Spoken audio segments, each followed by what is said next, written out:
When Samantha said in front of all the guests that Eleanor wouldn't last a single year on her own, that she was nothing without this family, something inside Eleanor broke. But not in the way Samantha expected. There were no tears. There was no shouting. There was only a cold clarity, like when ice cracks and you can see the dark water underneath. The guests were laughing. A few were recording on their phones. Eleanor just smiled. That smile must have looked strange to them because a few of them stopped laughing. She looked her daughter-in-law straight in the eye and said with a calmness she didn't even know she possessed, "Why wait a year? I'm leaving now." The silence that followed was so heavy Eleanor could feel it in her bones. She turned around, grabbed her purse from the cream-colored sofa, and walked toward the door without looking back. Every step sounded like a thunderclap in that room full of people who suddenly didn't know where to look. That night, as she packed her things in the room that had been hers for 3 years, her phone vibrated. It was a text from Michael, her son. When she read it, the air left her lungs. But she was getting ahead of herself. Every humiliation has a beginning, and hers started long before that party. 3 years ago, Eleanor was 62. Her husband had died over 20 years earlier when Michael was barely 11. She had raised that boy alone, working whatever job she could, sacrificing her own dreams, so he could go to college, so he could have what she never had. She had studied business administration, had worked at a major firm before Michael was born. But when she was widowed, she had to choose between her career and her son. She chose her son. She always would.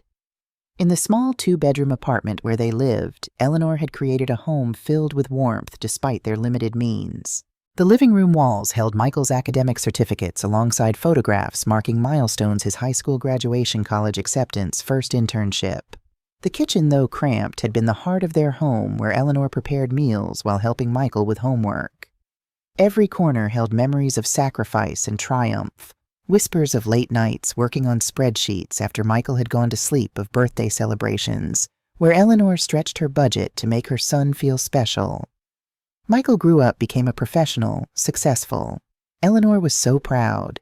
She would watch him from across the room, sometimes this tall, confident man with her late husband's eyes and her own stubborn chin, and marvel at how they had made it through those difficult years. Then Michael met Samantha. She appeared in their lives like a storm disguised as a breeze. Pretty elegant, with that way of speaking that makes people think you know more than you really do. At first, Eleanor found her charming. How foolish she had been.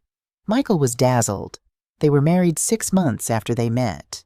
The wedding was in a huge ballroom with flowers that cost more than $10,000. Samantha insisted on every detail. Eleanor paid for part of that wedding with the savings she had put aside for years. She had thought of it as her emergency fund, her security for old age. But she handed it over without hesitation, thinking she was investing in her son's happiness. The ceremony was a blur of white orchids and champagne flutes of Samantha's parents looking proud in designer clothing of Eleanor, in her carefully chosen dress that still somehow looked out of place among the expensive gowns of the other guests. After the wedding, Michael asked Eleanor to move in with them. "Mom, the house is huge. It doesn't make sense for you to live alone in that tiny apartment. Besides, Samantha and I want you to be close." That's what he told her with that smile that always melted her heart. She agreed. She sold her apartment, that place where she had raised Michael, where every corner held a memory, and she moved into their new house, a modern build in an exclusive neighborhood with a yard and a pool. The first day in their home, Eleanor stood in the entryway, overwhelmed by the soaring ceilings and marble floors. She had never lived anywhere so grand. Her fingers traced the sleek surfaces of the kitchen countertops, the smooth wood of the custom cabinetry. Surely there would be happiness in a place so beautiful. Michael showed her to her room with boyish excitement, pointing out the private bathroom, the walk-in closet larger than her old bedroom. "You'll be comfortable here, Mom. No more climbing those awful stairs at the apartment." Her room was on the ground floor, far from the master bedroom. "So you can have your privacy, Eleanor," Samantha told her with a smile that didn't reach her eyes. Eleanor should have seen it then. She should have noticed how Samantha called her by her first name and not Mom, how her hugs were stiff, how her compliments always had a sharp hidden barb. "That's a lovely dress, Eleanor. So age-appropriate. Thanks for helping with the cleaning. It's good for you to stay active." Little things that dug in like splinters. Eleanor remembered unpacking her belongings, arranging her modest collection of books on the built-in shelves, placing her husband's photograph on the nightstand. Her clothes barely filled a quarter of the closet. She hung her dresses, carefully smoothing the fabric with her palms, wondering if they looked as out of place as she felt. That night she lay awake in the unfamiliar bed, listening to the quiet hum of the air conditioning so different from the radiator clanks and street noises of her old apartment. One morning, a week after moving in, Eleanor was sipping coffee in the kitchen when she overheard Samantha on the phone in the adjacent room. Yes, she's settling in. Michael insisted, I know it's a lot, but she was living in this depressing little place before. Yes, exactly, so sad. Well, she doesn't have much choice, does she? Not with her pension. Eleanor's hand froze mid-air, coffee cup suspended. It was the first glimpse behind Samantha's polite facade, the first understanding that her daughter-in-law saw her as a charity case rather than family. The first few months were tolerable. Eleanor tried to help without being in the way. She cooked, sometimes kept her space tidy, went for walks so she wouldn't be in the middle of things. She learned the rhythms of the house when Samantha took her long showers, when Michael was most likely to be free for a brief conversation, which days the housekeeper came so Eleanor could be sure to tidy her room in advance. She tried to make herself useful without being intrusive, a delicate balance that left her constantly on edge. But Samantha had a way of making Eleanor feel like everything she did was wrong. If Eleanor cooked, she'd order takeout. I don't want you to get tired, Eleanor. If Eleanor offered to clean, she'd hire a cleaning service. A woman your age shouldn't be scrubbing floors. Every gesture of help was rejected with a poisonous kindness, and Michael saw nothing or didn't want to see. When Eleanor tried to talk to him, he always had an excuse. Mom, Samantha is just worried about you. You're overreacting. She adores you. Eleanor discovered Samantha's secret one afternoon while helping organize the home office. In a drawer, she found old photographs and documents, evidence of Samantha's humble beginnings in a small town so different from the sophisticated background she claimed. There was Samantha as a teenager standing in front of a modest home with peeling paint, a far cry from the affluent childhood she described to others. Eleanor understood then the desperate climb to reinvent herself, the fear of being discovered, the need to assert her new status. It didn't excuse Samantha's behavior, but it explained the deep insecurity behind the polished exterior. Little by little, Eleanor became smaller in that house, more invisible. She ate alone most of the time because they always had plans. She stayed in her room when they had guests because Samantha said she needed to rest. The house was enormous, luxurious, full of expensive furniture and modern art, but Eleanor felt like an intruder in a museum. She would trail her fingertips over the cold marble countertops, the sleek leather sofas, the abstract paintings that cost more than her annual pension, and feel nothing but emptiness. This wasn't a home. It was a showpiece. Eleanor tried to bridge the gap with Samantha. One morning, she found her daughter-in-law reviewing marketing materials for a new project at her company. Eleanor sat down across from her at the kitchen island. That looks interesting. I used to handle similar campaigns at Mercer & Associates before Michael was born. Samantha barely looked up from her tablet. Things have changed quite a bit since then, Eleanor. It's all digital strategy and social media analytics now. Her tone was polite but dismissive, closing the door on any potential connection through shared professional interest. That evening, Eleanor sat in her room with her old business textbooks spread across the bed. She had pulled them from a box in the back of her closet, dust-coating the covers. She began to read to reacquaint herself with the language of marketing and finance. Later, she walked to the public library and checked out books on digital marketing, social media strategy, current business trends. She studied late into the night, the soft glow of her bedside lamp illuminating pages of concepts both familiar and new. If knowledge could build a bridge between her and Samantha, Eleanor would construct it beam by beam. Weeks passed, and Eleanor continued her self-education. She created email accounts, joined professional forums, listened to business podcasts while taking her morning walks. One evening, she overheard Samantha struggling with a presentation for a potential client. Eleanor hesitated at her bedroom door, then walked to the home office where Samantha sat surrounded by scattered papers, frustration evident in her furrowed brow. "May I?" Eleanor asked, gesturing to the presentation on the computer screen. Samantha's sigh was heavy with reluctance, but she moved aside. Eleanor pointed out issues with the market segmentation analysis, suggested a clearer way to present the demographic data, recommended a more compelling narrative structure. When she finished, Samantha's expression was unreadable.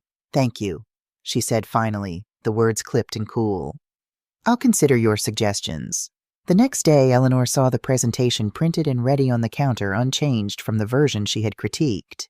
A month later, Eleanor was returning from her walk when she heard voices from the patio. Samantha was having coffee with two friends, their laughter carrying through the open French doors. Eleanor paused near the hedge out of sight. "It's like having a permanent house guest who never leaves," Samantha was saying. "And Michael doesn't see it. He thinks it's all fine and wonderful having his mother here." One of the friends made a sympathetic noise. "Have you looked into senior living options?" Samantha lowered her voice, but Eleanor could still hear her clearly. "I've been researching places. There's a nice facility across town. Not too expensive, good care. I just need to convince Michael it's for her own good." Eleanor stood frozen, the weight of Samantha's words settling heavy on her shoulders. She had known she wasn't wanted, but to hear it stated so plainly, to know that plans were being made to remove her, the betrayal cut deep. She retreated silently, entering through the front door and closing herself in her room. She sat on the edge of the bed, hands clasped tightly in her lap to stop their trembling. The room suddenly felt even more temporary, a waiting space before being shuttled off to the final holding pen of a facility. Eleanor looked at the photograph of her late husband, at his kind eyes that had always seen her value. "What would you do, Robert?" she whispered.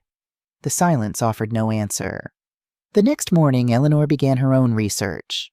She looked into apartment rentals, calculated her pension and savings, explored part-time job opportunities. She created spreadsheets and budgets, the familiar work of numbers providing some comfort.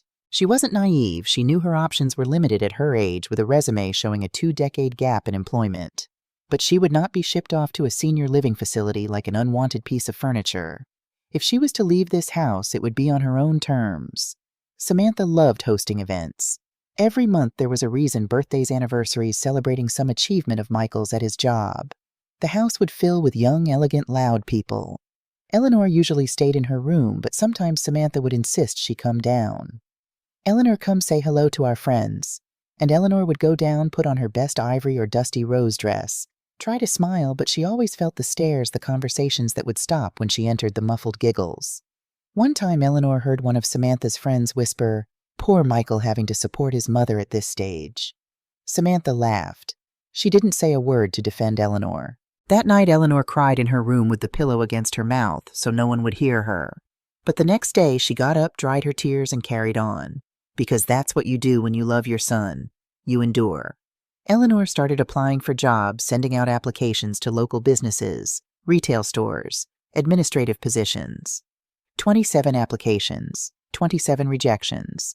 Some were immediate form emails. "We've decided to pursue other candidates." Others came after interviews where she could see the doubt in their eyes as they took in her gray hair, the lines around her eyes. "We're looking for someone with more recent experience. We need someone familiar with current software systems. The position requires a level of physical stamina that might be challenging." All polite ways of saying too old. Michael's birthday party was different from the start. Samantha had been planning it for weeks, talking about the guest list, the catering, the decorations. She hired a professional event planner who turned their backyard into something out of a magazine. Hanging lights, tables with champagne-colored linens, floral arrangements that must have cost thousands of dollars. Everything perfect. Everything flawless. Samantha was wearing an emerald green dress that fit as if it had been painted onto her body. Eleanor put on her pearl gray dress, the most elegant one she had. She did her makeup carefully, fixed her hair. She wanted to look good for her son. She wanted him to be proud of her. How naive she was to think that was possible in Samantha's house. The guests started arriving around 7 in the evening. Michael's friends, colleagues, important clients, Samantha's family. More than 50 people filled the yard with laughter and conversation. Eleanor stayed in the kitchen at first, helping the caterers organize the trays. One of the girls looked at her with pity. "Ma'am, you don't have to do this. We've got it." But Eleanor needed something to do with her hands. She needed to feel useful. The kitchen was a flurry of activity servers in black uniforms moving efficiently between counters and coolers. Eleanor found comfort in the orderly chaos, arranging canapes on silver platters, folding napkins into perfect triangles. Here at least she had purpose. She could hear the party through the open doors, the clinking of glasses, bursts of laughter, the soft background music from the hired string quartet. She smoothed her dress, tucked a strand of hair behind her ear, and took a deep breath before stepping outside. When Eleanor went out to the yard, she looked for Michael. He was by the pool, surrounded by friends, laughing. She approached with a smile. "Happy birthday, my love." She hugged him. He returned the hug, but it was quick, distracted. "Thanks, Mom. Have you eaten anything?" She nodded, even though she hadn't had a bite. She didn't want to be a burden. Not on his special day. He was immediately pulled back into conversation with a colleague, their voices animated as they discussed some business venture. Eleanor stood for a moment, then drifted away, invisible once more. The yard was transformed in the evening light, string lights glowing like stars overhead, candles flickering on the tables. It was beautiful and alien, so far removed from the simple birthday celebrations she had managed for Michael in their apartment homemade cake, a few carefully chosen gifts, love making up for what they lacked in extravagance. She wondered if he ever thought about those days, if he remembered blowing out candles on a cake she had stayed up late to frost after coming home from her second job. Samantha was at the center of everything, moving between groups, touching arms, laughing that high, bright laugh that drew all eyes. She was the kind of woman who lights up a room when she enters, but also darkens it for everyone else. Eleanor tried to chat with some guests. An older couple friends of Samantha's family were polite to her. The husband asked about her background, seeming genuinely interested as she briefly mentioned her business degree and early career. His wife nodded encouragingly. It must be wonderful to see Michael so successful now, a mother's greatest pride. Eleanor was just beginning to relax when she noticed Samantha approaching her, smile sharp as a blade. "Eleanor, are you boring the Hamiltons with stories from the Stone Age?" Her laugh was musical, designed to suggest she was joking, but the barb landed precisely where intended. The couple shifted uncomfortably. Eleanor felt her cheeks flush, but kept her expression pleasant. "Not at all. We were just getting acquainted." Samantha linked her arm through Eleanor's, a gesture that looked affectionate but felt like a restraint. "Let me introduce you to some of the younger guests. They'll get such a kick out of you." As Samantha led her across the lawn, Eleanor felt like a specimen being displayed. They stopped near a group of 30-somethings, Michael's colleagues from what Eleanor could gather. Samantha presented her with a flourish. "Everyone, this is Eleanor, Michael's mother. She's been living with us for the past 3 years since she couldn't manage on her own anymore." The group murmured polite greetings, their eyes reflecting a mix of disinterest and pity. Eleanor's stomach knotted at Samantha's mischaracterization she had been managing perfectly well in her apartment. It was Michael who had insisted she move in with them. One of the young men, trying to be kind, asked, "Did you work before retirement, Eleanor?" Before she could answer, Samantha cut in. "Eleanor was a secretary or something like that, weren't you? Before computers were really a thing." Eleanor felt her spine stiffen. "I was a business analyst at Mercer & Associates. I specialized in market forecasting and investment strategy." The group looked surprised, and for a moment Eleanor saw respect in their expressions. Samantha's laugh shattered the moment. Ancient history, the business world has completely changed since Eleanor's day. Everything's digital now. Algorithms, AI, it might as well be magic to her generation. As the conversation continued, Eleanor became increasingly aware of Samantha's strategy. Each time Eleanor spoke, Samantha would talk over her or redirect the conversation, subtly undermining anything Eleanor said. It was masterful in its way, always with a smile, always seeming to come from a place of affection. To the casual observer, Samantha appeared to be a dutiful daughter-in-law looking after an elderly relative. Only Eleanor felt the knife twisting. The party reached its peak around 9 o'clock. Waiters circulated with champagne for the toast. Eleanor stood at the edge of the gathering, a full glass in her hand, though she hadn't taken a sip. Michael was in the center of the lawn, Samantha at his side, both glowing in the soft light. Samantha clinked her glass with a silver spoon, and the crowd quieted. "I want to thank everyone for coming to celebrate my incredible husband." Her voice carried across the yard, warm and intimate, as if she were speaking to each person individually. "Michael, you amaze me every day with your brilliance, your kindness, your vision." She went on to list his professional achievements, the promotion he'd recently received, the clients he'd secured. Eleanor watched her son's face, saw his embarrassed pleasure at being the center of attention. She remembered how he used to hide behind her legs when meeting new people as a child, how she had gently encouraged him to find his voice. Now he stood confident before this crowd, a man who had exceeded all the dreams she had for him. Pride swelled in her chest alongside a pang of loss for the boy who had once needed her. After Samantha finished, her tribute guests began sharing their own stories about Michael. Colleagues praised his work ethic, friends recounted adventures from college days. Eleanor listened, learning pieces of her son's life that she hadn't known, trips he'd taken, projects he'd led a side of him that existed completely separate from her. She wondered if she should speak, if she should share how he had been as a child, studious, kind, determined. But something held her back. This was their world, not hers. As the impromptu speeches continued, Eleanor noticed Samantha watching her from across the circle, a calculating look in her eyes. When the current speaker finished, Samantha raised her glass again. "I think we should hear from Eleanor. After all, no one knows Michael better than his mother." All eyes turned to Eleanor. She felt a trap closing around her, but couldn't see its shape. She stepped forward, glass in hand, searching for the right words. "Michael has always been," she began, but Samantha interrupted smoothly. "Tell them about how Michael has been supporting you, Eleanor, how he insisted you move in with us when it became clear you couldn't manage alone." Eleanor faltered, confused by the sudden shift. "That's not exactly," Samantha continued as if Eleanor hadn't spoken.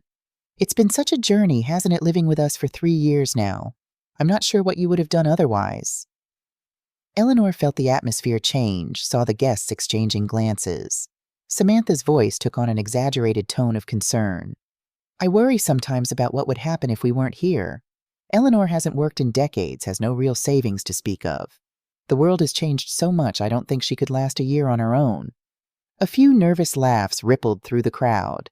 Eleanor stood very still, her glass cold in her suddenly numb fingers. Samantha's eyes gleamed with something like triumph. "It's fortunate that Michael is so successful that he can support his mother. Not everyone is so lucky."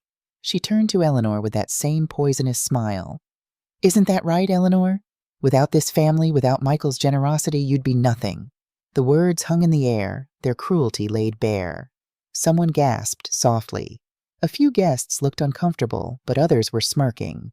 2 had their phones out, recording the exchange. In that moment, something shifted inside Eleanor. It wasn't rage or hurt, though both were present. It was clarity. 3 years of accumulated slights and dismissals crystallized into a perfect understanding. She would never be respected in this house. She would never be anything but a burden in Samantha's narrative, regardless of reality. And Michael, her beloved son, would never see what was happening right before his eyes. Eleanor looked at Samantha, truly looked at her, perhaps for the first time, this beautiful, insecure woman who had made diminishing others her defense against her own fears. Then she looked around at the guests, some embarrassed, some entertained by the spectacle of an older woman being humiliated. She looked finally at Michael, who stood frozen, his expression a mix of confusion and discomfort, but making no move to intervene. The smile that formed on Eleanor's lips came from a place of profound realization rather than humor. It must have been unsettling to witness because several guests shifted uneasily. She met Samantha's gaze directly, her voice steady and clear as she responded. "Why wait a year? I'm leaving now." The simplicity of the statement, delivered without drama or accusation, seemed to hang in the air. Samantha blinked, clearly caught off guard by Eleanor's calm response. She had expected tears, protests, perhaps a scene that would further prove her narrative about Eleanor's dependence.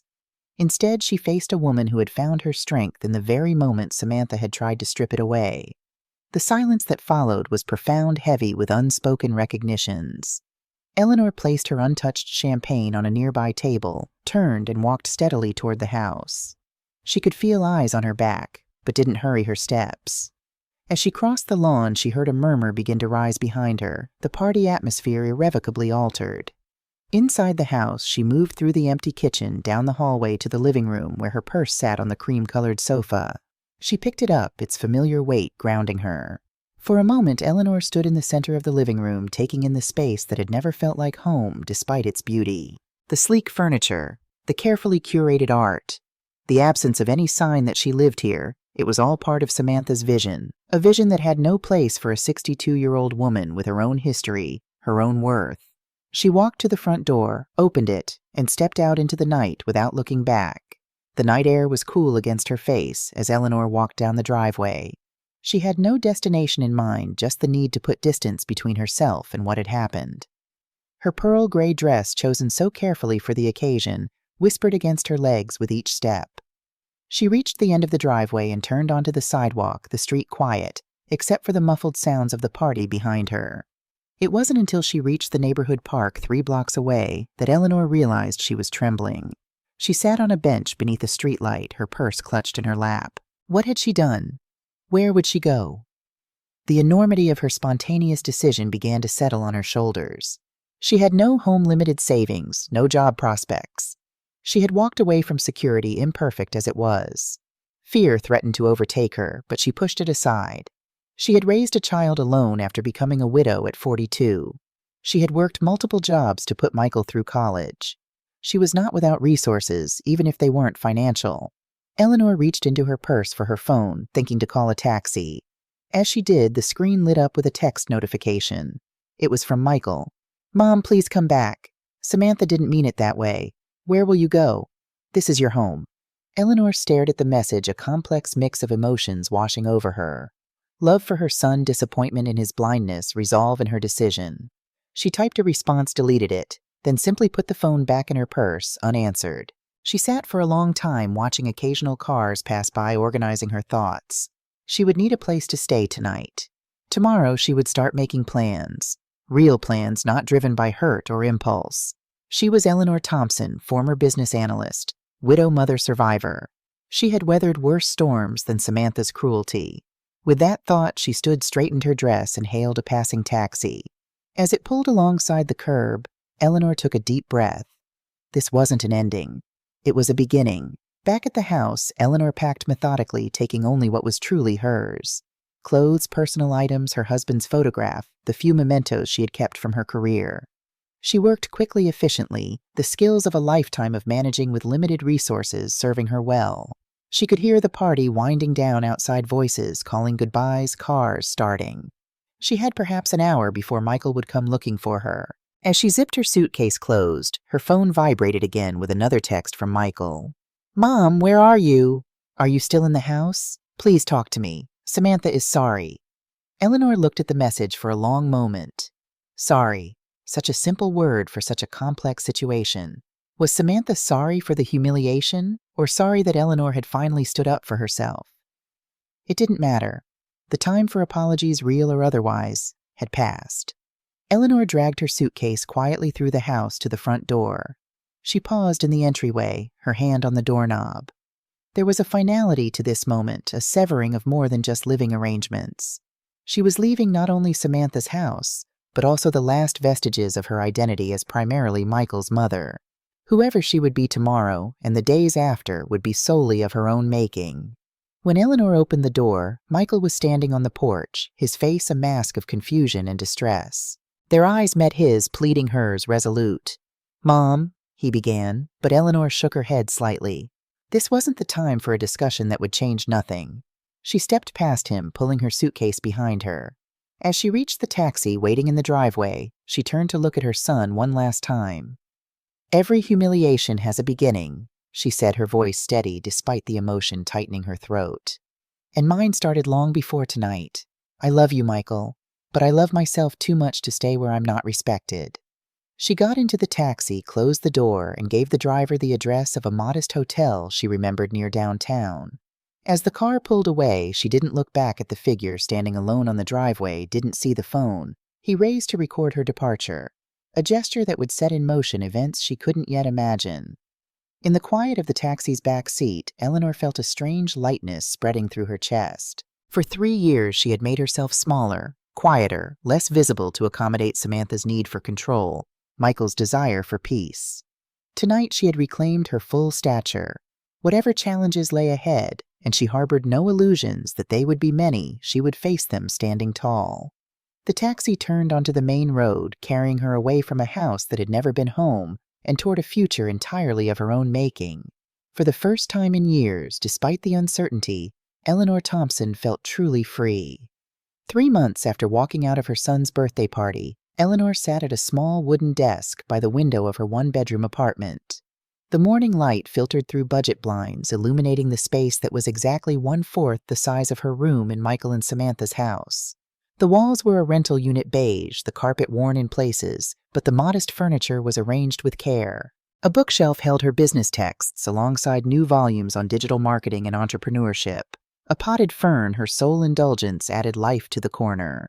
This place was hers alone, paid for with the remnants of the money from selling her old apartment 3 years ago. Eleanor stared at her laptop screen, the rejection email crisp and professional. "Thank you for your interest in the administrative assistant position. While we were impressed with your background, we have decided to pursue candidates whose experience is more aligned with our current needs." It was the 27th rejection in as many applications. The carefully crafted resume that downplayed her age while highlighting her organizational skills had once again failed to get her past the first hurdle. The polite corporate language couldn't mask the underlying message: too old, too out of touch, too much of a liability. She closed the laptop with a sigh, glancing at the budget spreadsheet taped to the refrigerator door. Her savings were dwindling faster than anticipated. The security deposit, first and last month's rent, and basic furnishings had depleted much of her nest egg. Her pension covered utilities and food, but little else. At this rate, she had perhaps 5 months before financial reality would force a change of plans. 5 months to reinvent herself or face the humiliating prospect of asking Michael for help, something she had vowed never to do. The thought of Michael brought a familiar ache. He had called daily in the weeks after she left his messages, evolving from confused pleas to return to grudging acceptance of her decision. Their conversations were strained, Samantha, an unspoken presence between them. "I respect your choice, Mom, but I don't understand it," he had said during their last call. "Samantha was just concerned about your future. We both are." Eleanor had bit back the words that rose to her throat that concern looked nothing like public humiliation, that love didn't diminish to make room for itself. Instead, she had simply changed the subject, asking about his work, steering toward neutral territory. The coffee shop 3 blocks from Eleanor's apartment became her lifeline to the outside world. The free Wi-Fi and $2 refills allowed her to stretch her budget while conducting her job search in an environment more stimulating than her apartment walls. The baristas came to recognize her, the quiet woman with silver hair who nursed a single cup for hours, her laptop open, her focus intense. They called her Ms. Eleanor and occasionally slipped her a day-old scone that would otherwise be discarded, a kindness that both warmed and humbled her. It was on a Tuesday morning, the cafe nearly empty between the breakfast and lunch rushes, that Eleanor first noticed him. A tall man with steel gray hair and the confident posture of someone comfortable in his own skin. He sat 2 tables away, his attention divided between a tablet and a leather-bound notebook. His clothes were casual, but well-made, the unassuming quality that came with money and taste. Eleanor found herself watching his hands as he wrote, the deliberate way he formed each letter, so at odds with the frantic typing that dominated the digital age. She returned to her own task, scanning job listings that seemed increasingly discouraging. Administrative assistant, receptionist, retail associate positions that barely utilized her skills, but were still elusive, gate-kept by automated systems that likely filtered out her application before human eyes ever saw it. The frustration must have shown on her face because when she glanced up, the gray-haired man was looking at her with an expression of curious empathy. Eleanor quickly averted her eyes, embarrassed to be caught in a moment of vulnerability. She focused on her screen with renewed determination, opening yet another job posting for a customer service position that required digital native skills and high-energy code words that might as well have explicitly stated, "No one over 40 need apply." As she began to fill out the form, a shadow fell across her table. The gray-haired man stood beside her, coffee cup in hand, his expression thoughtful. "Forgive me for intruding, but I couldn't help noticing you were looking at market trend analyses earlier." His voice was deep with the measured cadence of someone who chose words carefully. "Your annotations on cyclical patterns were intriguing." Eleanor blinked, surprised, both by his observation and the fact that anyone had noticed her work at all.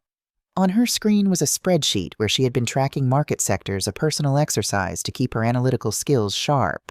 This chance encounter with Arthur Stewart, 68, retired CEO of a mid-sized consulting firm widower with a passion for economic theory and jazz piano, would alter the trajectory of Eleanor's life.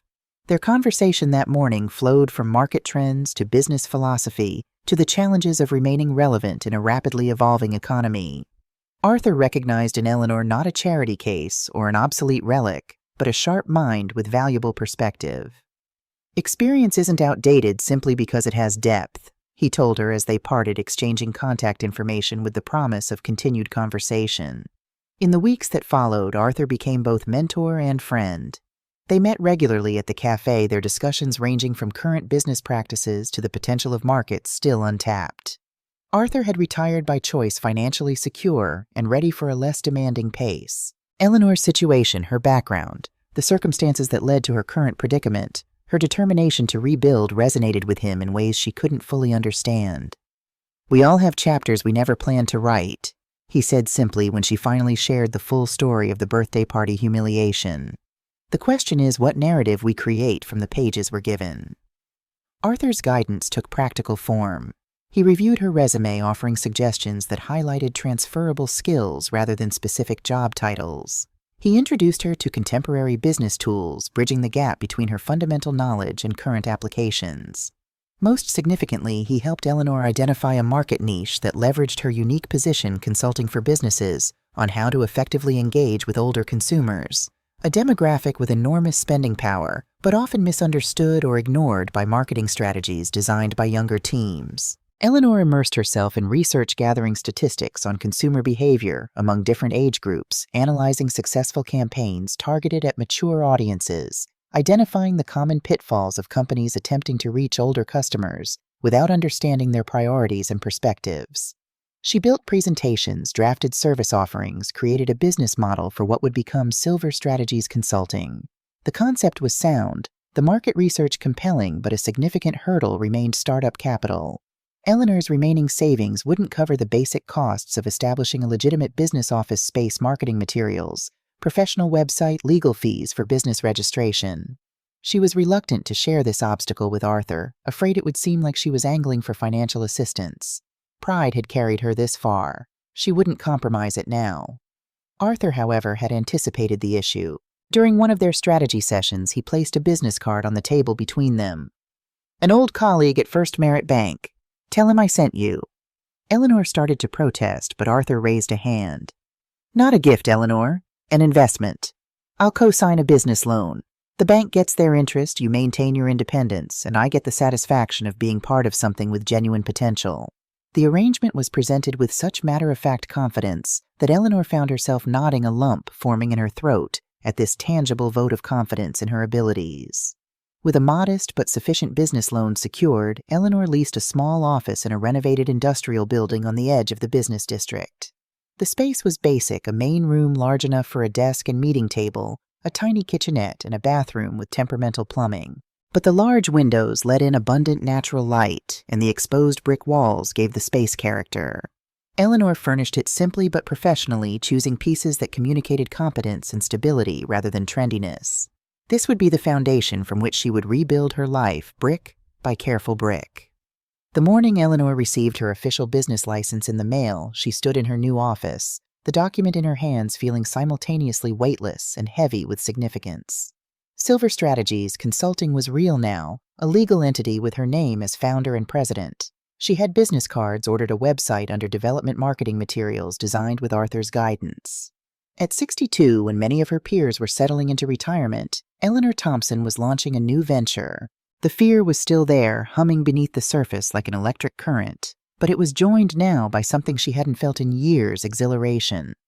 That evening, Eleanor was organizing client presentation folders when her phone chimed with a news alert.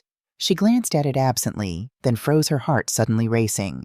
The headline read, "Viral Video Sparks Debate, Woman Publicly Humiliated by Daughter-in-Law."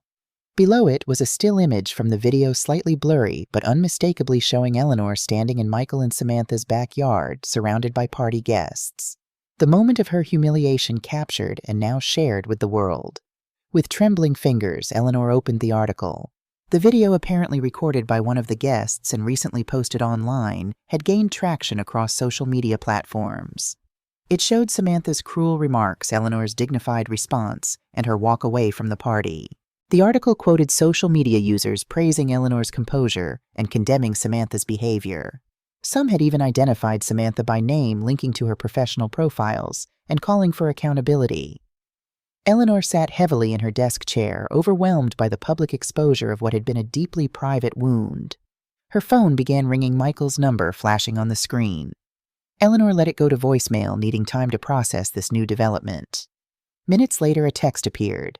"Mom, have you seen the video? It's everywhere. Samantha is devastated. We need to talk." Eleanor placed the phone face down on her desk, a complex mix of emotions washing through her. There was a certain vindicating justice in having witnesses to Samantha's cruelty, yet the thought of strangers dissecting one of the most painful moments of her life made her skin crawl. By morning, the video had been viewed hundreds of thousands of times. Eleanor's email inbox contained messages from journalists seeking comment from strangers offering support, and bizarrely from a reality TV producer interested in her story of resilience. She deleted them all, determined not to let this unexpected publicity derail her focus on building her business. Yet as she researched the extent of the video's reach, a realization began to form: this visibility, uncomfortable as it was, could be leveraged for silver strategies. With Arthur's encouragement, Eleanor crafted a carefully worded press statement that acknowledged the video without dwelling on its personal aspects. The incident captured in the viral video highlights the broader societal issue of ageism and the dismissal of older adults' capabilities. As founder of Silver Strategies Consulting, I am channeling my experience into helping businesses better understand and respect the mature consumer demographic. I appreciate the public support, but ask for privacy as I focus on this professional mission. The statement was measured, dignified, and strategically transformed, a personal humiliation into a professional launching point. The response exceeded all expectations. Local business publications picked up the story, framing Eleanor as an entrepreneur, addressing a significant market gap. Requests for consultations began to trickle in a regional department store chain, a financial services company, a healthcare provider. Each saw the potential value in Eleanor's unique perspective on engaging older consumers. The viral video, intended to shame, had instead created a platform that no marketing budget could have purchased. Eleanor's first client meeting was with Lakeside Retail Group, a mid-sized department store chain, struggling to retain customers over 50. She arrived early wearing a navy suit that Arthur had insisted she invest in her presentation materials, meticulously prepared, her nerves barely contained beneath a veneer of professional composure. The company's marketing team, all under 40, greeted her with polite curiosity, tinged with skepticism. She could read it in their expressions. What could this woman possibly teach us? Standing before the conference room whiteboard, Eleanor took a deep breath and began. She presented data on purchasing power among different age demographics, highlighted unsuccessful marketing campaigns that had alienated older consumers, and outlined strategic approaches that could bridge generational gaps without compromising brand identity. She spoke with the confidence born from decades of analyzing market trends, enhanced by her recent immersion in current research. By the end of the presentation, the skepticism had given way to engaged interest, the marketing director taking copious notes as Eleanor fielded questions with thoughtful precision. Lakeside signed a 3-month consulting contract that afternoon. Eleanor maintained her professional demeanor until she was alone in her car, where she allowed herself a moment of pure, unadulterated triumph. Her hands gripped the steering wheel as tears blurred her vision, not of sorrow, but of vindication. She had proven Samantha wrong. She had proven everyone wrong, including the part of herself that had harbored doubts. This was just the beginning. As word spread about Silver Strategies' approach to the mature consumer market, more clients followed. Eleanor hired Julia Chen, a sharp-minded accountant in her 50s who had also faced age discrimination in her job search, to manage the financial aspects of the growing business. Their partnership was seamless, founded on mutual respect and shared understanding of the challenges they were working to overcome. The small office hummed with purpose, client files multiplying, revenue steadily increasing. The viral video continued to circulate, taking on a life of its own, as social media users turned it into a conversation about ageism, family dynamics, and standing up to bullies. Samantha became an unwitting symbol of entitled cruelty, her professional reputation tarnished as colleagues and clients distanced themselves from the negative publicity. Michael, caught in the crossfire, reached out to Eleanor with increasing desperation, his messages revealing the strain on his marriage and career. Eleanor maintained a measured distance, responding to Michael's texts with brief acknowledgments, but avoiding deeper engagement. The wound was still too fresh, the dynamics too complex for simple resolution. She focused instead on building her business, channeling all her energy into making Silver Strategies not just viable but thriving. The office expanded to include a second room, then a third. New clients signed contracts, existing ones renewed. 6 months after launching, Eleanor was able to pay back a significant portion of the business loan ahead of schedule. On a crisp autumn morning, as Eleanor reviewed quarterly projections with Julia, the office door opened without the customary knock that preceded client arrivals. Michael stood in the doorway looking simultaneously familiar and strange. He had lost weight, his normally impeccable appearance slightly disheveled, dark circles under his eyes suggesting ongoing stress. Eleanor rose from her desk, a complex mix of emotions flooding through her at the sight of her son. Julia tactfully excused herself, leaving mother and son alone in the office that represented Eleanor's new life, a life built entirely separate from Michael for the first time since his birth. They regarded each other with the cautious assessment of people who share history, but find themselves suddenly uncertain of the present connection. Michael took in the professional space, the client folders, the whiteboard covered with strategy notes, tangible evidence of his mother's success without him. Michael's shoulders sagged as he finally broke the silence. "I didn't know if you'd see me. I've been sitting in my car for 45 minutes trying to work up the courage to come in." His voice carried the weight of months of strained communication and unspoken regrets. "This place, it's impressive, Mom. You've built something real here." The genuine admiration in his tone was both balm and ache to Eleanor's heart. This was the recognition she had longed for at the birthday party, now coming too late to erase what had transpired between them. Their conversation was halting at first, weighted with all that remained unsaid. Michael explained that the viral video had impacted his professional relationships, clients uncomfortable with the association. Samantha had grown increasingly bitter as her social standing diminished, blaming him for not defending her more vigorously in the court of public opinion. Their marriage was fracturing under the strain, long-simmering tensions brought to boiling point by the public scrutiny. "I should have seen it sooner," he admitted, pacing the small office like a man unaccustomed to containment. "The way she treated you, it wasn't an isolated incident. It was a pattern I chose to ignore because acknowledging it meant confronting my own complicity." Eleanor listened without interrupting, aware that this moment represented a potential turning point in their relationship, not a return to what was, but perhaps the beginning of something new built on more equal footing.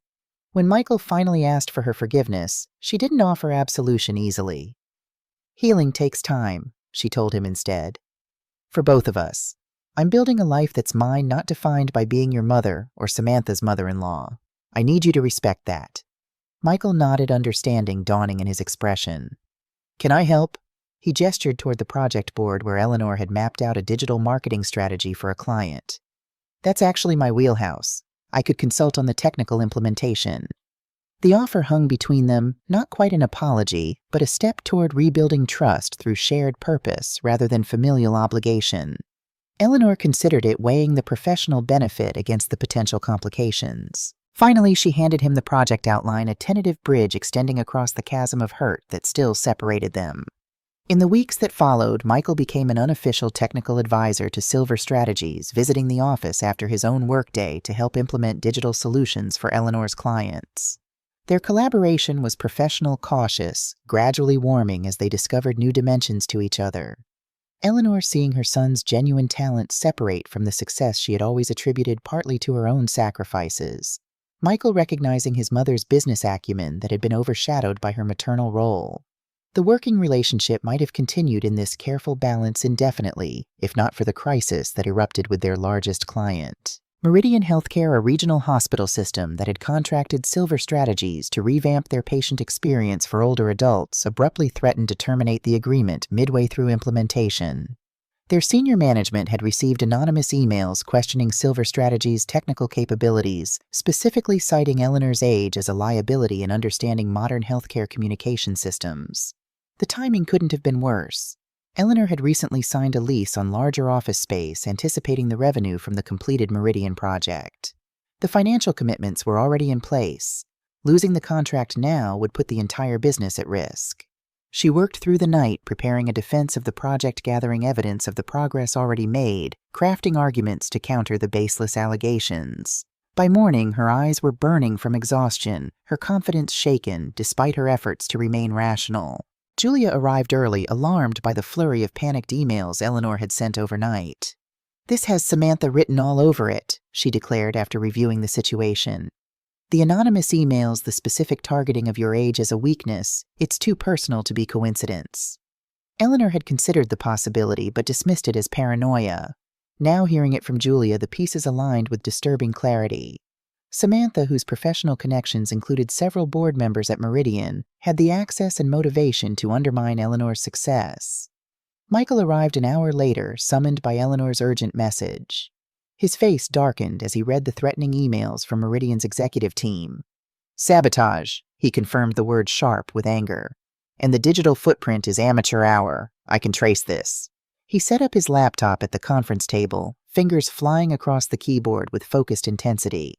Eleanor and Julia huddled over project documents, preparing for the emergency meeting Meridian had scheduled for that afternoon, the future of silver strategies hanging in the balance. The Meridian crisis became a crucible, testing not only the viability of Eleanor's business, but also the fragile reconciliation with her son. Hour by hour, the three of them worked in grim determination, Michael tracking the source of the emails, Eleanor and Julia strengthening their presentation to refute the allegations. They ordered in lunch that went untouched cups of coffee, growing cold as they focused on saving everything Eleanor had built from the ground up. By mid-afternoon, Michael had confirmed their suspicions, tracing the anonymous emails to an account linked to Samantha's personal device. The evidence was irrefutable, though legally using it posed ethical questions that Eleanor set aside for later consideration. The immediate concern was salvaging the Meridian relationship before the damage became irreversible. As they gathered their materials for the meeting, Michael pulled Eleanor aside, his expression grave. "Let me come with you. I can speak to the technical aspects, demonstrate that Silver Strategies has the digital capabilities they're concerned about." Eleanor hesitated. Accepting Michael's help at this critical juncture would tie their professional fates together in ways that complicated their carefully rebuilding relationship. If they failed, it would be a shared failure. If they succeeded, the credit would be divided. Yet looking at her son, the determined set of his jaw, the genuine concern in his eyes, Eleanor recognized that this moment transcended their personal history. This was about standing together against deliberate sabotage, about justice, as much as business survival. The Meridian boardroom was intimidatingly sleek, the executives arranged along one side of a massive table like judges at a tribunal. Eleanor led her small team with outward composure that belied her internal turmoil. The presentation they had prepared was comprehensive, addressing each concern raised in the anonymous emails, showcasing the work already completed, demonstrating the strategic thinking behind every decision. Michael handled the technical portions with confident expertise, his corporate polish complementing Eleanor's deep market knowledge and Julia's financial precision. Halfway through the presentation, the chief medical officer interrupted with a direct question for Eleanor. "Frankly, Mrs. Thompson, we're concerned about your firm's ability to understand the digital needs of modern healthcare consumers. How do you address that gap given your—" He paused, clearly searching for a diplomatic phrase. "Generational perspective." The question hung in the air, the implicit ageism laid bare in the sterile corporate environment. Eleanor felt a familiar sensation, the same clarifying cold focus that had come over her at Michael's birthday party. She set aside her presentation notes and looked directly at each executive in turn. "My generational perspective isn't a liability, Dr. Porter. It's precisely why you hired Silver Strategies. 68% of your patient base is over 50. They're frustrated by impersonal patient portals, by discharge instructions that assume digital fluency, by appointment systems that require multiple app downloads." She pulled up a slide showing patient satisfaction scores broken down by age demographic. "These are your numbers, not mine. The people most dissatisfied with your current systems are the same people who represent your highest value patients in terms of frequency of care and insurance coverage." The room had gone completely still, the executive's attention fixed on Eleanor as she continued without referring to notes. "What we're offering isn't just a senior-friendly interface. It's a bridge between generations. My team includes digital natives like my son Michael, who ensures our technical implementation is cutting edge. But the strategy, the understanding of how your most valuable patients actually experience healthcare, that comes from lived experience that no coding bootcamp can teach." Michael seamlessly picked up the thread, demonstrating the digital solutions they had developed specifically for Meridian, simplified but powerful, accessible, without being condescending, innovative while remaining intuitive. Julia followed with data showing preliminary improvements in patient engagement metrics from the pilot implementation. Their presentation became a symphony of complementary expertise, each strengthening the others. By the time they concluded, the mood in the boardroom had shifted perceptibly. The chief medical officer leaned forward, his previous skepticism replaced with grudging respect. "You've made a compelling case, Mrs. Thompson. I believe we may have been misled by some concerning correspondence we received." He glanced at Michael, then back to Eleanor. "We'd like to continue our partnership with Silver Strategies with some adjustments to the implementation timeline." The relief that flooded through Eleanor was almost dizzying, but she maintained her professional demeanor as they finalized the details of the continued contract. It wasn't until they were outside the building, standing in the late afternoon sunlight, that she allowed herself to acknowledge the magnitude of what they had accomplished. The business was saved. More than that, she and Michael had worked together as equals, each bringing their strengths to overcome a challenge that neither could have handled alone. As they walked toward the parking lot, Michael's phone chimed with a message. He checked it, his expression darkening momentarily before resolving into something like resignation. "Samantha," he explained, showing Eleanor the screen. "She knows we were at Meridian today. She's demanding an explanation." He looked at his mother, a question in his eyes, how much to reveal, how to proceed in the tangled web of personal and professional boundaries they were navigating. Eleanor considered the options, weighing justice against mercy, retribution against moving forward. Finally, she placed her hand on Michael's arm, the first maternal gesture she had initiated since their estrangement. "Tell her the truth," she advised, her voice steady with the confidence of someone who had faced her worst fears and emerged stronger. Not as punishment, but as clarity. Some patterns can only be broken when fully exposed to light. Michael nodded slowly, understanding, passing between them without need for elaboration. As they reached their cars, he hesitated, then asked the question that had clearly been on his mind throughout the day. "Mom, are we going to be okay?" "You and me, I mean." The vulnerability in his voice stripped away the polished professional, revealing the boy who had once looked to her for reassurance in an uncertain world. Eleanor didn't offer platitudes or easy forgiveness. Instead, she spoke the truth as she saw it, her words carrying the weight of hard-won wisdom. "We're building something new, Michael. Not what we had before, that's gone, but something that might in time be stronger, because we both had to choose it."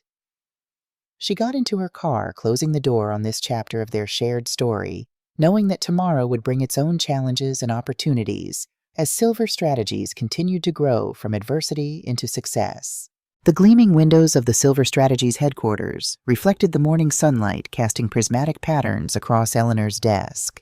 2 years after that fateful birthday party, her one-room office had expanded to occupy an entire floor of a renovated downtown building. The exposed brick walls remained now complemented by sleek modern furnishings, state-of-the-art technology, and a team of 25 employees. Eleanor stood by the floor-to-ceiling windows, watching the city awaken below. At 64, when many of her peers were settling into retirement communities, she commanded a consulting empire that had revolutionized how businesses engaged with older consumers. The journey from humiliation to triumph hadn't been straightforward. After the Meridian crisis, Silver Strategies had emerged with enhanced credibility, their successful resolution of the sabotage attempt becoming a case study in crisis management. New clients approached them, drawn by Eleanor's reputation for integrity and innovation. The company expanded rapidly, outgrowing 2 offices before settling into their current headquarters. With each expansion came new challenges, staffing decisions, management structures, scaling operations, while maintaining the personalized approach that distinguished their brand. Through it all, Arthur remained Eleanor's most trusted advisor. His initial investment in her vision now returned tenfold. Their professional relationship had deepened into something more personal, companionable dinners discussing business strategy that gradually shifted to conversations about art, literature, shared experiences of loss and renewal. Arthur's quiet presence in her life provided balance to the whirlwind of professional demands, a reminder that success encompassed more than balance sheets and client rosters. Michael and Eleanor established a new equilibrium in the aftermath of the Meridian crisis. He continued providing technical consultation to Silver Strategies while managing the final stages of his divorce from Samantha, a process that turned unexpectedly bitter when Samantha realized the extent of her diminished social standing. The viral video had permanently altered her reputation potential. Employers wary of association with someone whose behavior had become a case study in workplace toxicity seminars. Michael maintained a dignified silence throughout the proceedings, refusing to engage in the public mudslinging Samantha attempted to initiate. Eleanor kept professional distance from the divorce proceedings, though she witnessed their toll on Michael. He grew thinner, more somber, his youthful confidence replaced by a more measured approach to both work and relationships. In their weekly strategy meetings, Eleanor observed his transformation, not just from the entitled young professional who had allowed his mother to be diminished, but from the boy whose needs had always defined her existence. They were building something new together, foundation stones laid one careful conversation at a time. The morning's contemplation was interrupted by Julia's arrival tablet in hand, her efficient energy filling the office. "The quarterly numbers exceeded projections again," she announced, sliding the device across Eleanor's desk. "The new healthcare division is performing particularly well." Eleanor reviewed the figures with satisfaction. The specialized team she had assembled to address the unique challenges of medical communication across generations had quickly become Silver Strategy's most profitable sector. Julia hesitated before continuing an unusual break in her typically forthright manner. "There's something else. Crescent Capital made another offer this morning." She pulled up the email, the figure highlighted in bold, $8 million for immediate acquisition. Eleanor's pulse quickened despite her outward calm. The venture capital firm had been circling for months, their offers steadily increasing as Silver Strategy's profile rose. $8 million, a sum that would have seemed fantastical to the Eleanor who had sat in a coffee shop applying for administrative assistant positions 2 years earlier. The offer required consideration discussion with Arthur and her executive team. Yet beneath the practical deliberations lay a deeper question. What did success truly mean to Eleanor Thompson? Was it the validation of a substantial acquisition offer, financial security beyond anything she had imagined, the ability to step back and enjoy the fruits of her labor? Or was it the continued building of something that was entirely her own, shaped by her vision, reflecting values forged through decades of experience, both professional and personal? That evening, Eleanor and Arthur discussed the acquisition offer over dinner at his elegant townhouse. The space reflected its owner's sophisticated without pretension, comfortable yet impeccably curated. Japanese prints hung alongside contemporary photography. Bookshelves revealed eclectic tastes ranging from economic theory to jazz biographies. Arthur prepared the meal himself, a skill acquired in widowhood that he had refined over years of solitary evenings. The domestic intimacy of these gatherings had become a cornerstone of Eleanor's new life, a safe harbor from the ceaseless demands of entrepreneurship. Arthur listened as Eleanor outlined the pros and cons of the Crescent Capital offer, his analytical mind dissecting each factor with the precision that had made him a formidable CEO. "The valuation is fair, perhaps even generous," he acknowledged, refilling their wine glasses. "But acquisitions often alter the fundamental character of a company. The question isn't whether $8 million is adequate compensation for what you've built. It's whether what you've built is complete." Eleanor considered his words, gazing at the city lights visible through the dining room windows.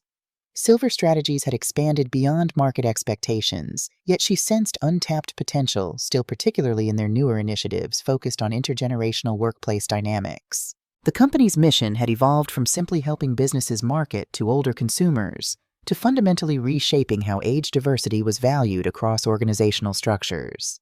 This work felt increasingly essential in a society grappling with demographic shifts unprecedented in human history. The decision crystallized gradually over the following week through discussions with Julia, with Michael, with key team members whose careers were now intertwined with Silver Strategy's trajectory. Eleanor ultimately declined Crescent Capital's offer with the confidence of someone who recognized that her work was not yet finished. The decision brought both relief and renewed purpose. $8 million would have provided security, but continuing to build her vision offered something money couldn't purchase: meaningful impact at a scale that exceeded her initial ambitions. Spring brought unexpected news that rippled through Eleanor's carefully constructed new life. Silver Strategies had been nominated for the Harrington Award for Business Innovation, the most prestigious recognition in their industry, typically reserved for companies with decades of established presence or revolutionary technological breakthroughs. The nomination cited their pioneering approach to intergenerational market integration and transformative impact on corporate communication strategies. The awards ceremony would be held at the Grand Metropolitan Hotel, a black-tie gala attended by industry leaders from across the country. The nomination itself was significant validation of Eleanor's vision, yet it carried personal implications that complicated the professional triumph. The Harrington Committee had requested Eleanor prepare a keynote address should she win, a 10-minute speech outlining her journey and business philosophy. How could she distill these transformative years into minutes? How much of her personal story belonged in a professional context? The line between Eleanor Thompson, the the woman and Eleanor Thompson, the entrepreneur, had blurred through circumstances both painful and empowering. The speech would require navigating vulnerability without compromising the dignity she had fought so hard to reclaim. 3 weeks before the gala, Eleanor received an email that momentarily stopped her breath. The Harrington Committee's guest list included Samantha Brooks, Michael's now ex-wife, as the +1 of a senior partner at an investment firm where she had recently secured employment after months of professional struggle. The cosmic irony struck Eleanor with almost physical force. The woman whose public humiliation had inadvertently launched Eleanor's entrepreneurial journey would witness the industry's highest recognition of that journey's success. Eleanor chose not to inform Michael of Samantha's expected attendance, a decision balancing protection with respect for his autonomy. Their relationship had strengthened through professional collaboration and careful conversations about the past. Yet mentions of Samantha still brought a shadow across his features. The divorce had been finalized 6 months earlier, but emotional entanglements resolved less cleanly than legal ones. Michael had begun therapy, a step he'd taken hesitantly, but now embraced with characteristic thoroughness. "I'm learning to recognize patterns," he had told Eleanor during a rare personal conversation over lunch. "How I've always looked for someone else to make decisions, then resented the consequences of those decisions. With Samantha with college choices, even with you sometimes, Mom." The acknowledgement had touched Eleanor deeply, not because it absolved past hurts, but because it represented genuine growth. Her son was developing self-awareness that she herself had only achieved after decades of life experience. This evolution warranted protection from unnecessary confrontations with Samantha at an event meant to celebrate achievement, not reopen wounds. Eleanor would face her former daughter-in-law alone with the fortification of professional accomplishment, as armor against any lingering personal sting.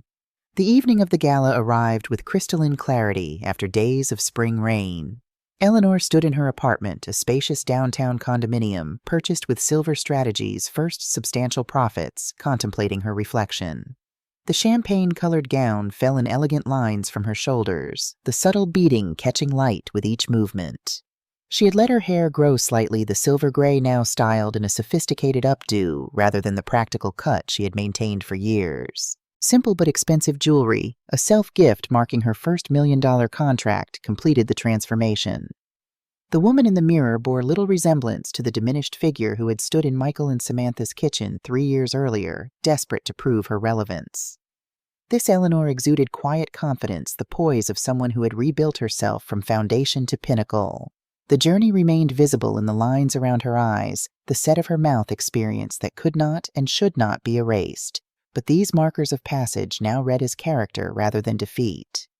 Arthur arrived promptly at 7, resplendent in a tailored tuxedo that emphasized his still athletic frame.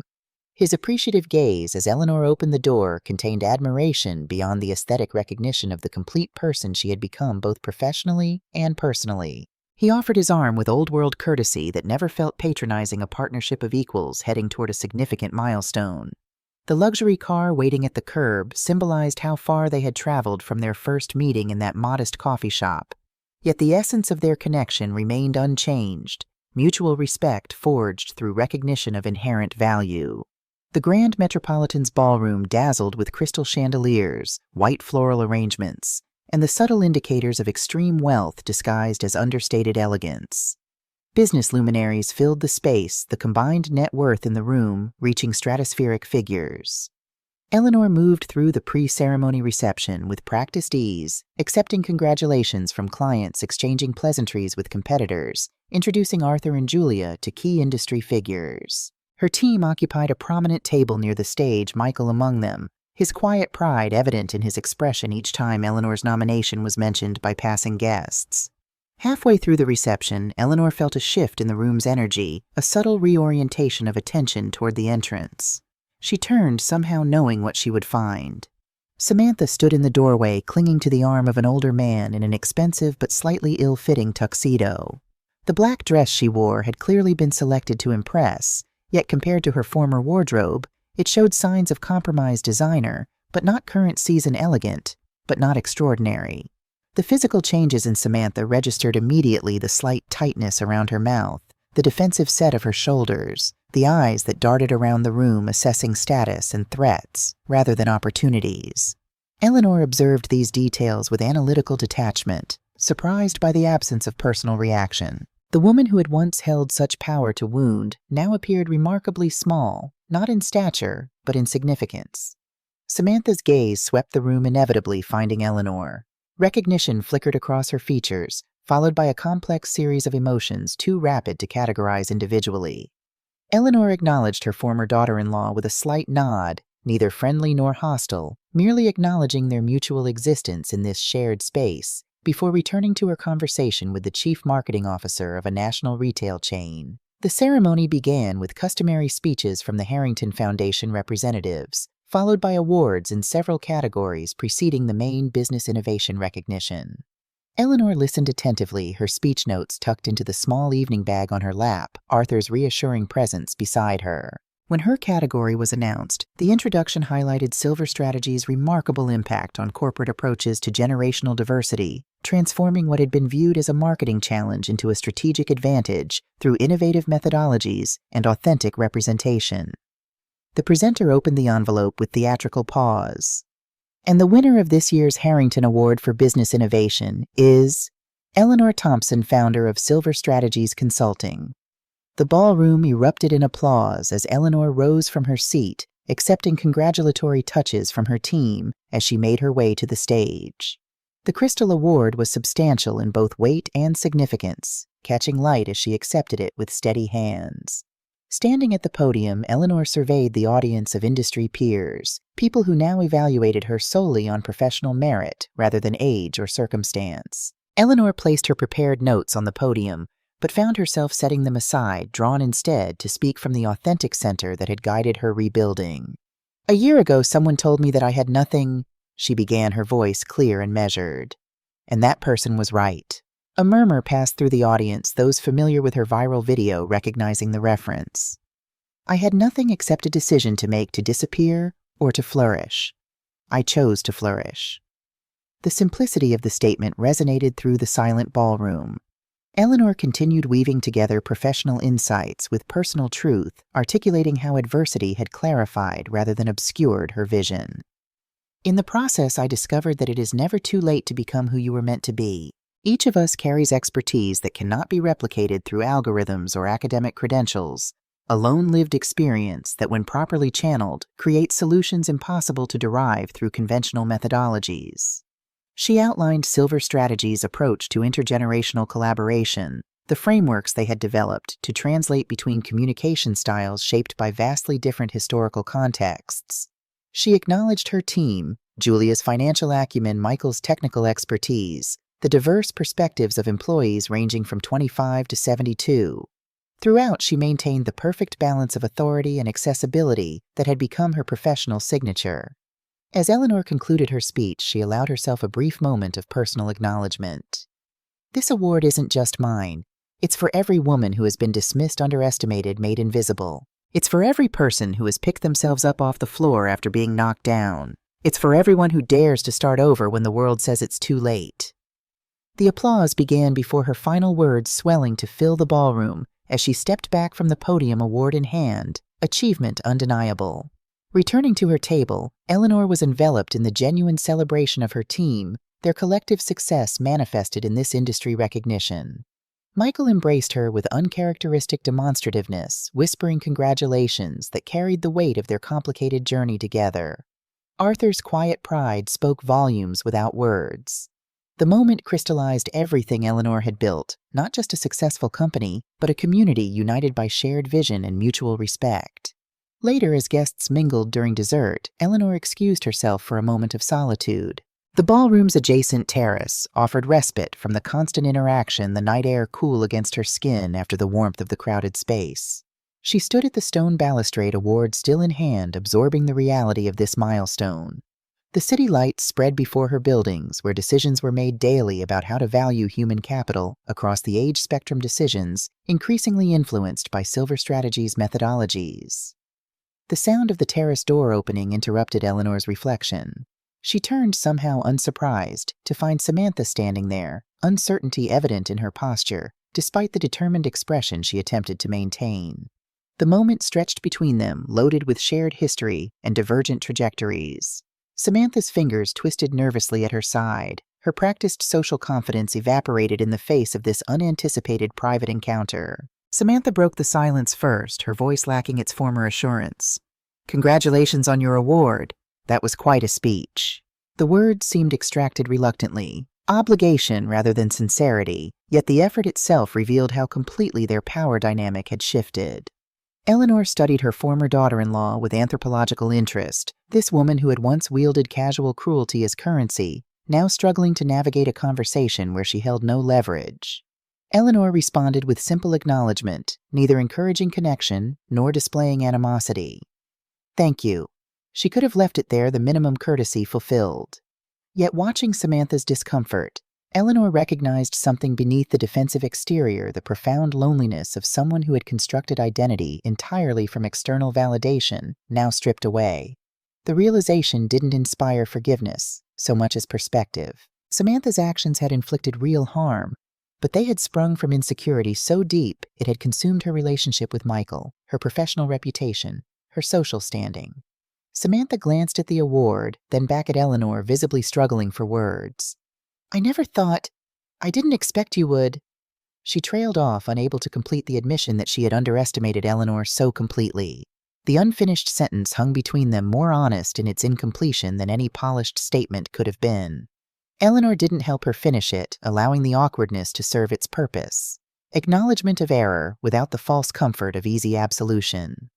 After another moment of strained silence, Samantha retreated with a stiff nod, returning to the ballroom and whatever remained of her new life. Eleanor watched her go, feeling neither triumph nor pity, only the quiet certainty that some chapters were permanently closed. She had no desire to humiliate Samantha in return, no need to prove superiority. Success itself was statement enough not as revenge, but as testament to inner resources Samantha had failed to recognize or value. The remainder of the evening passed in a blur of congratulations, networking, and celebration. Eleanor moved through it with gracious efficiency, building connections that would further expand Silver Strategy's influence while maintaining the authentic presence that distinguished her leadership style. By the time Arthur drove her home, the emotional and physical demands of the night had created a peaceful exhaustion, the satisfaction of meaningful accomplishment, rather than the depletion of empty performance. In her condominium, Eleanor placed the Harrington Award on a shelf alongside other markers of her journey, the first business license, a framed photograph of the original one-room office press clippings documenting Silver Strategy's growth. These objects told the story of professional achievement, but the most significant transformations remained invisible, the internal shifts that had remade Eleanor Thompson from someone defined by others to a woman who determined her own value. The following morning, Eleanor woke to an unexpected text from Michael. "Have time for coffee today. Need to talk about something important." They arranged to meet at their usual spot, a quiet cafe midway between Silver Strategy's headquarters and Michael's apartment. Eleanor arrived to find her son already waiting, an uncharacteristic nervousness evident in the way he rearranged the sugar packets on the table. Michael looked up as she approached, his expression simultaneously anxious and resolved. "I've been offered a position in Chicago, Senior Director of Digital Integration for Heartland Health Systems." He outlined the opportunity: substantial salary increase, expanded responsibilities, chance to implement the patient-centered technology approaches they had pioneered at Silver Strategies across a major healthcare network. The position represented significant professional advancement, validation of his skills, independent of family connection.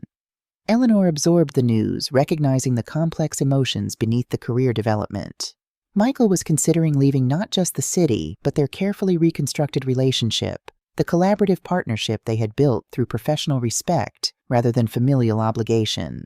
His uncertainty was palpable desire for growth wrestling with fear of losing this hard-won connection with his mother. Instead of immediate reassurance, Eleanor asked the questions that mattered about his interest in the specific work, the organizational culture, his readiness for the challenges inherent in the role. They discussed the position with the mutual respect of professionals evaluating an opportunity, Eleanor offering insights without attempting to influence his decision. Only when the practical considerations had been thoroughly examined did she address the unspoken personal dimension. Eleanor reached across the table, briefly covering Michael's hand with her own. "Distance doesn't erase connection, Michael. It just requires different maintenance."